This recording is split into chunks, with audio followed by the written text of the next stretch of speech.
Hello guys, आज जम्मू कश्मीर में voting के दिन। देखते हैं आज हमारे घर में कौन किसको वोट देगा। छोटे, तू किसको वोट देगा? मोदी जी को। मोदी जी देंगे अग्निवीरों को जम्मू सरकारी नौकरी में 20% का कोटा। जम्मू को आईटी हब बनाएंगे और यहाँ मेट्रो भी लाएंगे। भाभी, आप? बस मोदी जी को। मोदी जी देंगे जरूरतमंदों को अटल आवास योजना के तहत 5 मरला जमीन। जी आई। मोदी जी और कोई है ऐसा? मोदी जी देंगे सालाना 2 एलपीजी सिलेंडर गैस, वो भी बिल्कुल मुफ्त। तो रसोई चलाना होगा और भी आसान। और मैं मोदी जी को। मोदी जी देंगे इस बार मेडिकल में 1000 एक्स्ट्रा सीट। किसी ने भी आज तक ऐसा नहीं किया। और भैया आप? मोदी जी, अरे मोदी जी देंगे किसान सम्मान निधि से 10,000 और हर एक किसान को कृषि उपकरण और खाद पे मिलेगी सब्सिडी और खेती हो जाएगी और भी बेहतर। और दादी आप? मोदी जी को। वो देंगे 3000 पेंशन और मां सम्मान योजना का सालाना 18,000। और भैया आप किसे देंगे वोट? मोदी जी को, जो देंगे यूपीएससी जेकेपीएससी एस्पिरेंट्स को 10,000 का कोचिंग खर्चा और आने जाने का 3,000 सीधा बैंक खाते में। और दादाजी आप किसे वोट देंगे? केवल मोदी जी को। वो बचाएंगे हमारी संस्कृति और सभ्यता और रखेंगे हम सबके परिवारों को सुरक्षित। और मैं भी मोदी जी को। वो देंगे 7 लाख का आयुष्मान कार्ड, जिससे मैं अपने परिवार के स्वास्थ्य का ख्याल रख पाऊंगा। क्यों बाबूजी? चल अब तू बता, तू आज अपना पहला वोट किसे देने जाएगी? मैं मोदी जी को। मोदी जी देंगे लाखों स्टूडेंट्स को लैपटॉप्स, टैबलेट्स, यानी एजुकेशन बनेगी डिजिटल।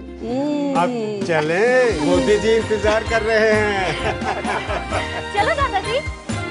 शांति, स्थिरता और विकास, जम्मू कश्मीर को मोदी पर विश्वास। कश्मीर में अब बैंक लूटे नहीं जाते। कश्मीर में अब जो एक्सटॉर्शंस होते थे वो नहीं होते। गांव में जाकर लोग गांव की औरतों की और उनके बकरों की और मुर्गों की डिमांड नहीं करते। आतंकवाद कश्मीर में खत्म हो गया है। आप लाल चौक पर सैर कर कर झंडा पकड़कर देश का जा सकते हैं। आतंकवाद खत्म हो गया है। फिदाइन अटैक्स अब नहीं हो रहे हैं। हर शुक्रवार की पत्थरबाजी अब नहीं हो रही है। रघुनाथ बाजार में स्कूल की बसों पर अटैक बंद हो गए हैं। स्कूल और जब खुलने लगे हैं कश्मीर में, क्योंकि आतंकवाद बंद हो गया है। अब कोई भी 2 छोकरे आकर रेजिडेंसी रोड दुकानों के शटर डाउन नहीं करा सकते हैं, क्योंकि आतंकवाद खत्म हो गया है। आप खत्म हो गया है। आप ट्यूबरकुलोसिस खत्म हो गया, टीबी। और अगर ये 2 बंदों को खांसी कठुआ में सुनाई देती है तो आप इल्जाम लगाते हैं फौजियों पर। कितने फौजी शहीद हुए हैं इस आतंकवाद को खत्म करने के लिए। और ये नाशुक्राने, अनथैंकफुल लोग कहते हैं कि फौज ने किया क्या, आतंकवाद तो वैसा का वैसा है। भड़काते हैं ये आपको। ये बात मैं आज खुलेआम इस मंच से कहना चाहता हूँ। हुआ है खत्म, हुआ है खत्म। जो बचा है इसको भी मिटा देंगे हम। मेजर जनरल गवर्नर जी जानना चाहता हूँ, ये सरहदों में जो शांति हुई है, क्या इसका सीमाएं आजकल शांत हैं, इसका श्रेय इस सरकार को जाता है? बड़ा अच्छा सवाल किया।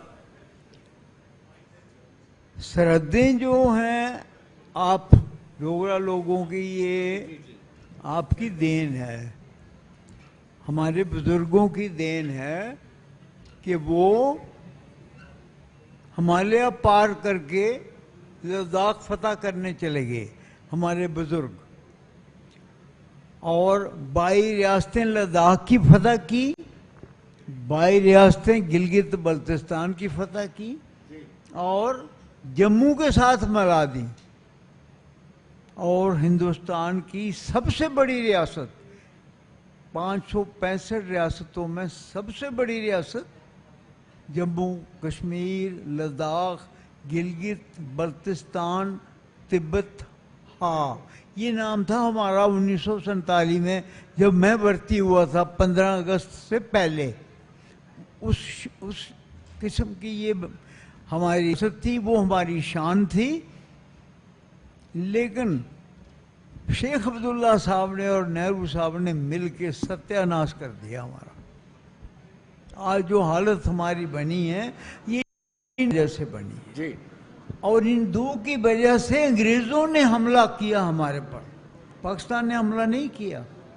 मैं श्रीनगर था उस वक्त, और उसकी प्लान श्रीनगर में बनी। जब बनी तो मैं तब भी उधर था, पर हमें इतना पता नहीं था। स्कॉट हमारा जो चीफ ऑफ आर्मी स्टाफ था मेरा, जिसकी जो प्लान बना के हमारा जो प्राइम मिनिस्टर था उसके साथ मिलके पावल जो अंग्रेज थे, और उधर भी सारे अंग्रेज रह गए। इधर माउंटबेटन घर नहीं गया 15 अगस्त के बाद जी। तीनों commander in chief Pakistan army के अंग्रेज वो इधर ही रहे। तीनों कमांडर इन चीफ इंडिया के वो भी इधर ही रहे, आर्मी नेवी। क्या कर रहे थे वो? आज़ादी हो गई थी 15 अगस्त को नहीं, उन्होंने जम्मू कश्मीर पर हमला करवा के पाकिस्तान को देना था। ये आपको पता नहीं है और बताते भी नहीं है। ये कांग्रेस नहीं बताएगी। वो किताब जिसमें यह था आप हैरान हो जाएंगे। उस किताब का नाम है history of Jammu and Kashmir operations, government of India publication. 1965 में जब मैं आर्मी हेडक्वार्टर में गया, 66 में, 63 में था तो तैयार हो गई थी, लेकिन पब्लिश नहीं की कि आपको पता लग जाएगा कि नेहरू शेख अब्दुल्ला ने क्या किया था और क्या लिखा हुआ है। मिनिस्ट्री ऑफ डिफेंस ने लिखा हुआ है। मैं अभी आर्मी वाइस चीफ को पूछता हूँ ये किताब देखी है, पढ़ी है? कहता देखी नहीं। और वो मैं चाहूंगा अगर आपको मैं पता होता मुझे इधर लाया होता, आप देखते, आप पढ़ें जी क्या लिखा हुआ है। मगर मैं ये कहूंगा कि आपको बताना चाहिए। वो आपकी शान है जो रियासत हमने बनाई थी उसकी हालत कर दी है। रेजिमेंटल सेंटर उठा के, यहाँ सतवारी एयरफोर्स है, यहाँ था मेरा रेजिमेंटल सेंटर जी, उसको उठा के जबलपुर भेज दिया जी। हम चाहते हैं वो वापस आए और आपको अपना हिस्सा मिले और ये बातें किताबों में लिखी जाएं। और वो किताबें हमारे करिकुलम में, किताबें स्कूल में, कॉलेज में, यूनिवर्सिटी में हूँ। और हमारी यूनिवर्सिटियाँ 2 हैं जो वो हमारे आपके बुजुर्गों की स्टडी करके दुनिया को बताएं कि डोगरा कौम क्या थी। चलिए मैं आखिर में कैप्टन साहब से जानना चाहूँगा। कैप्टन साहब, हमारे मंशूर बनते हैं, मैनिफेस्टोस बनते हैं, देखा होगा आपने, पीडीपी का भी देखा होगा और फिर आपने नेशनल कॉन्फ्रेंस का भी देखा होगा और उस पर मौन समर्थन कांग्रेस का ये भी आपने देखा होगा। हम इतना अफोर्ड कर सकते हैं कि कोई ऐसी पार्टी है, ऐसी जमात है जो कि पाकिस्तान से बातचीत की जाए, 370 वापस आ जाएगा, हम सत्ता में आते हैं? क्या हम इतना अफोर्ड कर सकते हैं कि जो राजनीतिक हैं, जिनको स्टोन बेल्टर भी हम कहते हैं, उनको छुड़ा देंगे हम? कैसे सियासत किस दिशा में जा रही है? यही तो अफसोस है हमारे को कि हमारे देश के अंदर जो सियासतदान हैं बजाय देश के बारे में सोचने के अपनी कुर्सी के बारे में सोचते हैं जी। देखिए 370 जिस हिसाब से लाया गया, आपने पहले भी सुना, किस हिसाब से उसके पीछे क्या कहानी थी कि शेख अब्दुल्ले को पावर में बिठाना, किस हिसाब से ये रियासत चली और क्या क्या जम्मू के साथ इनजस्टिसेस हुई, वो सारा आपके सामने है। दूसरी बात, ये जो मिलिटेंसी है ये शुरू को कहाँ से हुई, कब हुई? 1987 में जब इलेक्शन रिग हुआ, जब फारूक अब्दुल्ला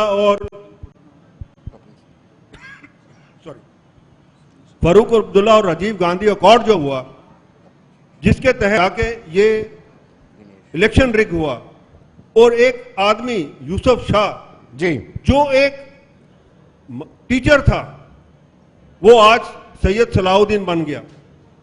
मैं कई बार नेशनल कॉन्फ्रेंस के साथ जब उनके प्रवक्ता मेरे साथ डिबेट्स में होते हैं, मैं उनसे पूछता हूं, मेरे को सिर्फ एक चीज का जवाब दे दीजिए, यूसुफ शाह को सैयद सलाहुद्दीन किसने बनाया?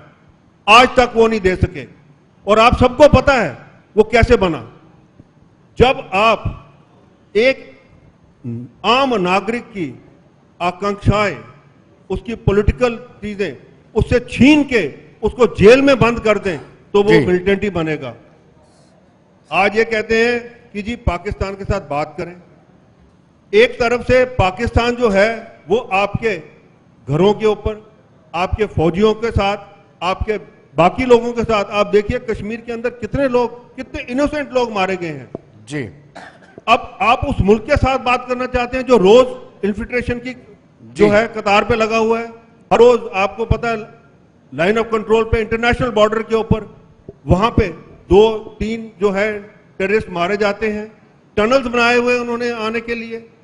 तो जो मुल्क टेररिज्म के साथ इस हिसाब से चल रहा है, और जिसका एक ही मुद्दा है कि उसने हिंदुस्तान के अंदर जनरल जियाओं की पॉलिसी जो थी, ऑपरेशन टपैक की पॉलिसी ऑफ 1000 कट्स, वो इस्तेमाल करनी है और वही चलानी है। उसके साथ बातचीत क्या करनी है आपने? और फिर किसके साथ बात करनी है? वहां किससे बात करनी है? बिल्कुल बिल्कुल बिल्कुल। दूसरी बात, तीसरी बात रहेगी आपकी जो स्टोन बेल्टर्स की थी। जी, मेरे को एक चीज बताइए, आज क्यों नहीं पत्थरबाजी हो रही वहां पे?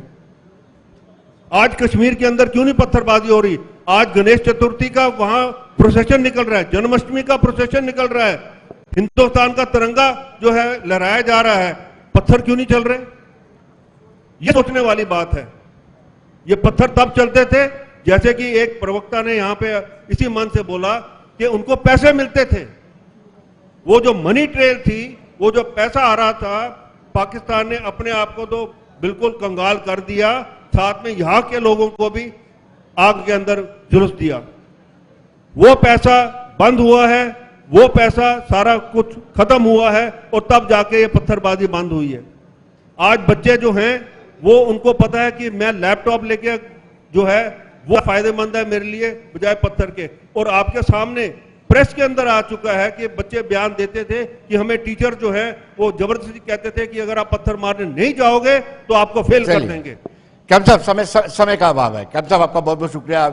डॉक्टर विजय सागर धीमान जी आपका भी बहुत बहुत शुक्रिया। जमाल साहब, गवर्नर सिंह जमाल जी, वीके साई का भी बहुत बहुत शुक्रिया, आपने कीमती समय दिया। और इनका बड़ा योगदान रहता है समाज में, पूरे समूचे देश में रहता है, सेना के जवान। आप सबका बहुत बहुत शुक्रिया, दिल की गहराइयों से आपको शुक्रिया अदा करता हूं। धन्यवाद। तो बहुत बहुत शुक्रिया विनोद जी और तमाम चारों खास मेहमानों का जो अब तक मंच की गरिमा बढ़ाते रहे। लेकिन अब जैसे जैसे समय हम आगे बढ़ा रहे हैं, सेशन भी लगातार आगे बढ़ता जा रहा है। अब तक हमने बात की सेना की वीरता की, क्योंकि सेना की जब बात की जाती है तो उसमें भारतीय वायुसेना, जल सेना, थल सेना, सशस्त्र सेना बल के साथ साथ सीआरपीएफ, आईटीबीपी समेत तमाम वीर नौजवानों की याद हम सबकी आंखों में ताज़ा होती है। लेकिन अब जब बात कर रहे हैं मौजूदा राजनीतिक पृष्ठभूमि की, तो जम्मू पर भी लगातार हम अपनी चर्चा को आगे बढ़ा रहे हैं। इस सेशन को आगे बढ़ाएंगे हमारे सहयोगी जुनैद हाशमी जी और साथ ही साथ विनोद जी, और मंच की शोभा बढ़ाने के लिए आ रहे हैं 3 बेहद खास मेहमान, अभिजीत जसरोटिया जी, कपिल सिंह जी, साथ ही साथ दिनेश जी।